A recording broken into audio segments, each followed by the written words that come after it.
It started like any ordinary morning in a quiet village. Birds chirped, children played, and life followed its usual rhythm. But that calm would soon be shattered.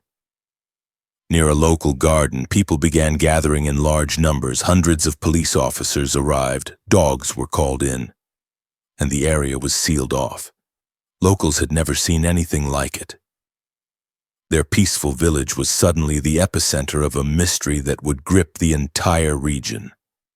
Meanwhile, another story was unfolding, a tale of loneliness hiding behind online connections, where appearances often masked harsh realities. This loneliness would turn into the catalyst for a tragedy. In the district of Prayagraj, Uttar Pradesh, lived a 17-year-old girl named Sakshi Yadav. She stayed with her aunt Sangeeta Devi and her uncle Shyamlal Yadav, who was a havildar in the Indian Army. Sakshi was a bright student studying in 11th grade at Government Girls Inter College in Katra. Her parents, Gyanendra Kumar Yadav and Sudha Devi, lived in Mumbai, where her father worked as a driver. Sakshi had two sisters, Jyoti, 21, and Shreya, 15, and a younger brother, Akash, 13. Though originally from a village called Bunkat in Surao, the city life in Prayagraj was now her everyday reality.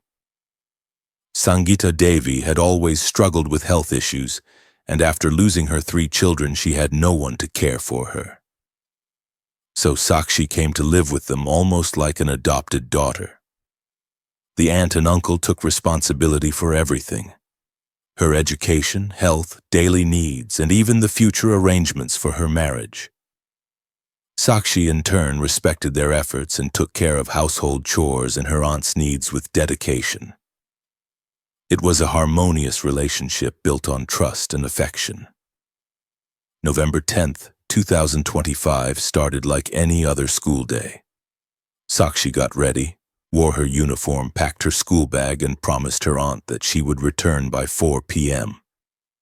Her aunt, unwell that morning, tried to convince her to stay home, but Sakshi reassured her, making sure not to worry her. The school was only a short distance from home, usually a 15 to 20-minute journey on foot or by e-rickshaw. That morning she left on time, waving goodbye, unaware that this day would take a dark turn. As the hours passed, Sakshi did not return. Her aunt waited patiently, then grew anxious as 4 p.m. came and went. Her mobile phone was left at home, and without a SIM card, contacting her was impossible. Panic set in. Around 4:30 p.m., her aunt called Shyamlal Ji and Sakshi's father, Gyanendra, who was visiting from Mumbai.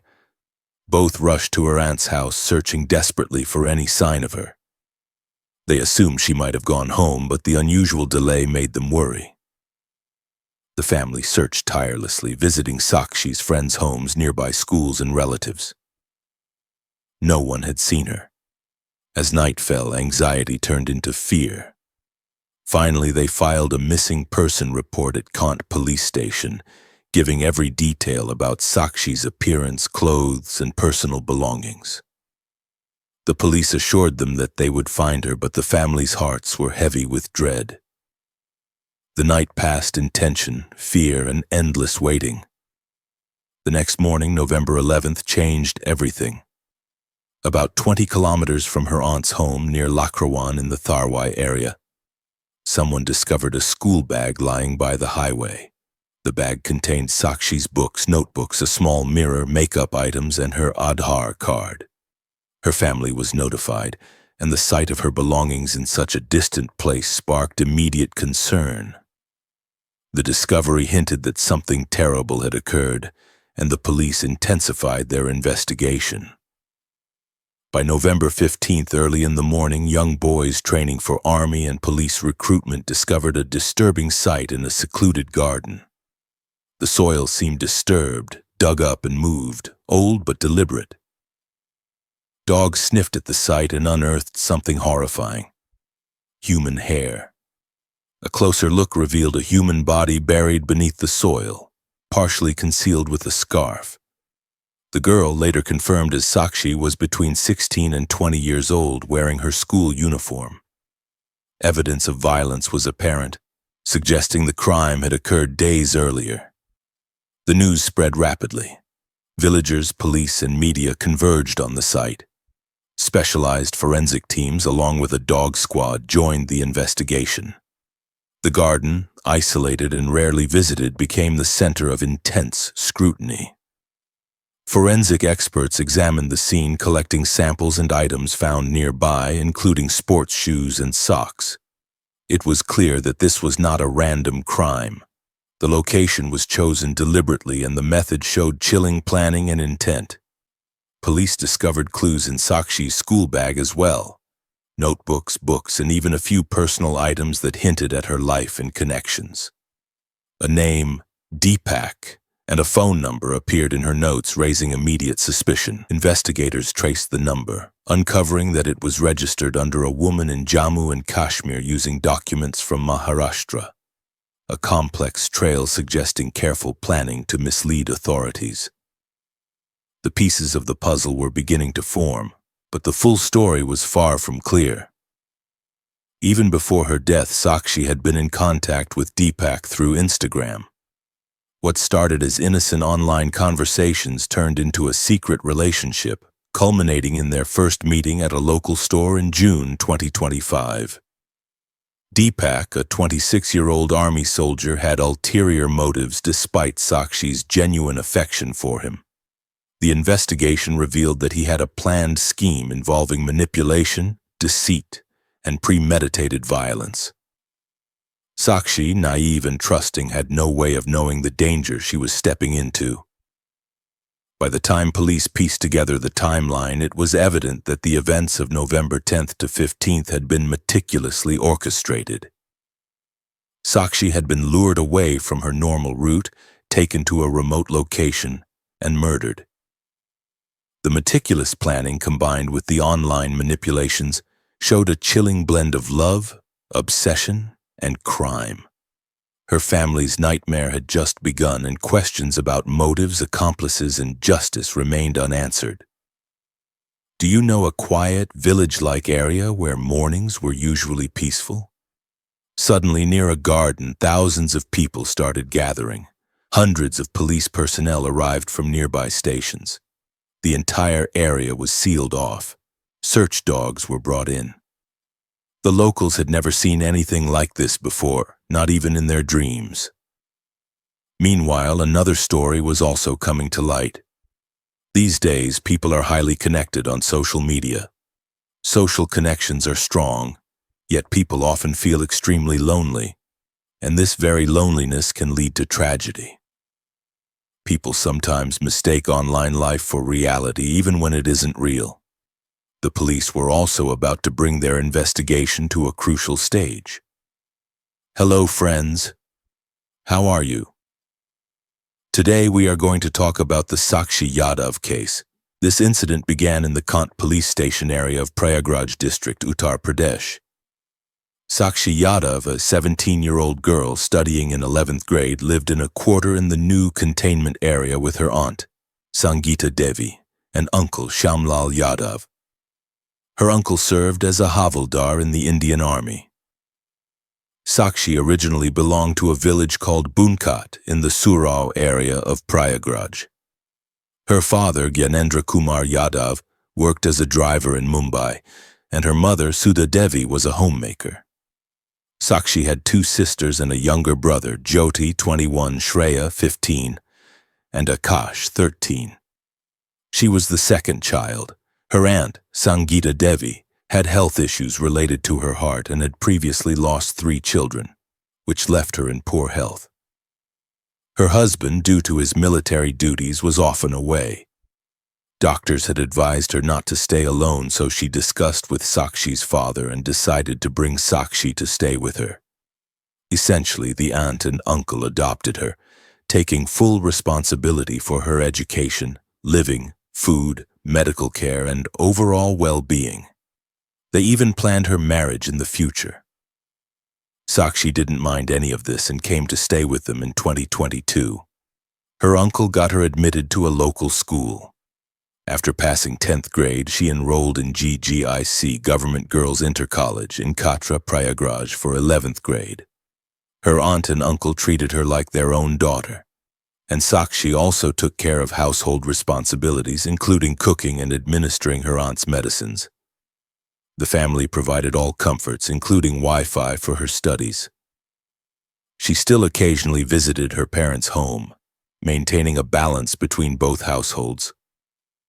On Monday, November 10, 2025, Sakshi got ready for school as usual. Her aunt, feeling unwell, asked her where she was going. Sakshi explained that she had practicals and forms to fill at school. Seeing her aunt's condition, Sakshi reassured her and promised to be back by 4 p.m. Normally, she left home at 8:30 a.m. and returned by 3:30 p.m.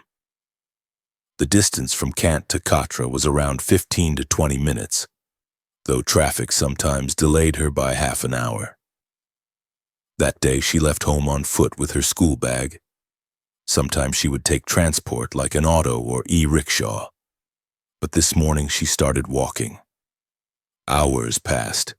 By 4 p.m. she hadn't returned. Her aunt grew anxious. Sakshi's mobile phone was at home, and even if she had taken it, it had no SIM card. Her aunt called her father, Deepak Kumar, who was visiting from Mumbai. He immediately joined in the search. They first checked the school, but no one had seen her. Slowly, friends, relatives, and neighbors were informed, and everyone started looking for her. By the next morning, November 11th, around 20 to 22 kilometers from her aunt's house, in La Karawan village under Tharwai police jurisdiction, someone spotted a school bag lying near the highway. It contained books, notebooks, a small mirror, makeup items, and an Aadhaar card belonging to Sakshi Yadav. Her family confirmed the items and panic grew. The bag indicated that Sakshi had left home but hadn't reached school. On November 15th, around 5:30 a.m., some local boys preparing for army and police recruitment went jogging in a nearby garden. They noticed the soil appeared disturbed, as if dug up and brought from somewhere else. Dogs sniffing the area pulled out a bundle of long hair. Alarmed, the boys investigated and discovered human hands sticking out of the ground. They immediately alerted the villagers and police. By 8:30 a.m., the police, along with special forces, arrived. The garden was quiet and isolated, but this horrifying scene drew thousands of people. The body, found partially buried near a tree, was a young girl wearing green leggings and a t-shirt. Both legs were tied with a dupatta, indicating a school uniform, and she appeared to be 16 to 20 years old. There were signs of a sharp weapon on her body. Nearby, sports shoes and socks were found. Forensic teams and dog squads were called. The girl was taken to a hospital for examination. Her family was devastated. Her mobile, school bag, and other belongings were seized for investigation. CCTV footage revealed that on November 10th, around 8:45 a.m., she had been seen in an e-rickshaw heading toward her school. Later, she vanished from the cameras, suggesting she had diverted somewhere else. Further investigation revealed that Sakshi had met Deepak Kumar, a 26-year-old army soldier, months earlier through Instagram. They had developed a friendship that turned into a romantic attachment. Deepak had a pre-arranged marriage scheduled for November 30th, which angered Sakshi. On November 9th to 10th, he met her multiple times and, according to police reports, had premeditated the murder. On the night of November 10th, he lured her to an isolated garden near Kusumgur village, killed her using a sharp weapon, buried her, and disposed of her belongings along the highway. Deepak, whose family was allegedly involved in theft, destroyed evidence, deleted chats, and attempted to cover his tracks. On November 18th, police arrested him and recovered the murder weapon, the spade, and his bike. The investigation confirmed that Deepak had meticulously planned the crime, but ultimately he was apprehended and presented in court. After the arrest of Deepak Kumar, the investigation reached a critical stage. police interrogated him for hours, but he initially tried to hide crucial details. Gradually, the truth started emerging. He admitted that he had been in contact with Sakshi for several months and that their relationship had turned romantic. However, the fact that he had a pre-planned marriage weighed heavily on him. He feared that Sakshi might reveal their relationship, which could ruin his future. This fear drove him to commit a crime that shocked the entire district. Forensic teams confirmed that the body found in the garden had multiple stab wounds and the hands were tied with a dupatta, indicating premeditation. Police also recovered CCTV footage, mobile call records, and chat messages, all pointing toward Deepak. His family, neighbors, and colleagues were questioned to understand his movements, and all evidence consistently led back to him.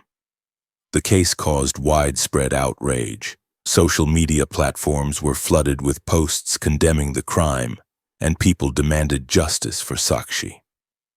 Authorities increased patrolling in the area and assured the public that such incidents would not go unpunished. Local schools and colleges also held awareness sessions about online relationships, safety measures, and the dangers of trusting strangers. Meanwhile, Sakshi's family was grieving. Her father, Deepak Kumar, returned from Mumbai to perform the last rites. Her aunt, Sangeeta Devi, and uncle, Shyamlal Yadav, were left heartbroken. The community offered support, but nothing could fill the void. Her younger siblings, Jyoti, Shreya, and Akash, were traumatized by the loss of their sister. The court proceedings began in late November 2025. The prosecution presented forensic reports, CCTV footage, recovered weapons, and Deepak's own statements. The defense attempted to downplay the evidence, but the overwhelming proof left little room for doubt. The case highlighted not only the brutality of the crime, but also the growing risks of online relationships and the importance of monitoring interactions, especially for teenagers. In the end, Sakshi Yadav's tragic story became a cautionary tale for parents, educators, and young adults alike. It reminded everyone of the fragility of life, the importance of vigilance, and the devastating consequences of unchecked emotions.